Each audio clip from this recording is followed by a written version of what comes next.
Hi friends, எல்லாருக்கும் வணக்கம். நான் தான் உங்கள் ஆதியா ராபிட் ஜெயபிரபா. இன்றைக்கி நாங்கள் என்ன பண்ணிகிட்ருக்கோன்னு பார்க்குறீங்களா? ஸோ இதை வந்து நீங்கள் கண்டினியூவாக இந்த வீடியோவை ஸ்கிப் பண்ணாமல் பார்த்தீங்கன்னா தான் உங்களுக்கு புரியும், என்னென்ன இன்க்ரீடியன்ஸ் போடுறாங்கிறது உங்களுக்கு தெரியும். ஸோ ஸ்கிப் பண்ணாமல் பாருங்கள். இதுக்கு பேர் மில்லட்ஸ் பூஸ்ட்டுங்க, நம்மளுடைய நியூ ப்ராடக்ட். இதில் நாங்கள் என்னென்ன இன்க்ரீடியன்ஸ் போட்டிருக்கோன்னு நீங்கள் கேளுங்க.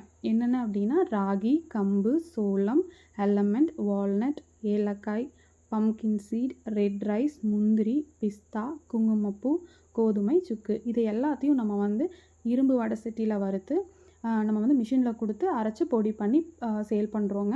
அல்டிமேட்டாக இருக்கும் டேஸ்ட்டு. கிட்ஸுக்கு ரொம்ப நல்லது, பிரெயின் டெவலப்மெண்ட்டுக்கு, பாடி டெவலப்மெண்ட்டுக்கெல்லாம் ரொம்ப நல்லது. ரொம்ப சுறுசுறுப்பாக வச்சுருக்கோம் குழந்தைங்கள. இது வந்து எல்லாருமே குடிக்கலாம். 1 இயர்லேருந்துமே 1 இயர் பேபிஸ்லேருந்துமே இதை வந்து ட்ரிங்க் பண்ணலாம். பாலில் மிக்ஸ் பண்ணி குடிக்கலாம், வெறுமனா சாப்பிட்லாம், இல்லை சுடுதண்ணியில் கொதிக்க வச்சு கூட குடிக்கலாம். இது வந்து பார்த்திங்கன்னா 90 கிராம் பேக்கெட்டுமே நம்மக்கிட்ட அவைலபிள் தான். 250 கிராம் பேக்கெட்டுமே அவைலபிள் தான்.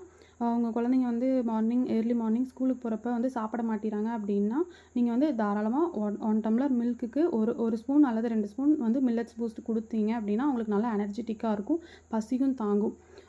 நாங்கள் வந்து டெய்லியும் போடுற வீடியோஸ் உங்களுக்கு வந்து ரெகுலராக வரணும் அப்படின்னா இன்ஸ்டா ஐடியும் யூடியூப் ஐடியும் ஃபாலோ பண்ணி வைங்க. அப்போ தான் உங்களுக்கு நாங்கள் போடுற வீடியோஸ் வந்து ஷேர் ஆகும். ஸோ இந்த வீடியோ பிடிச்சிருந்ததுன்னா லைக் பண்ணுங்கள், கமெண்ட் பண்ணுங்கள், ஷேர் பண்ணுங்கள். தேங்க்யூ.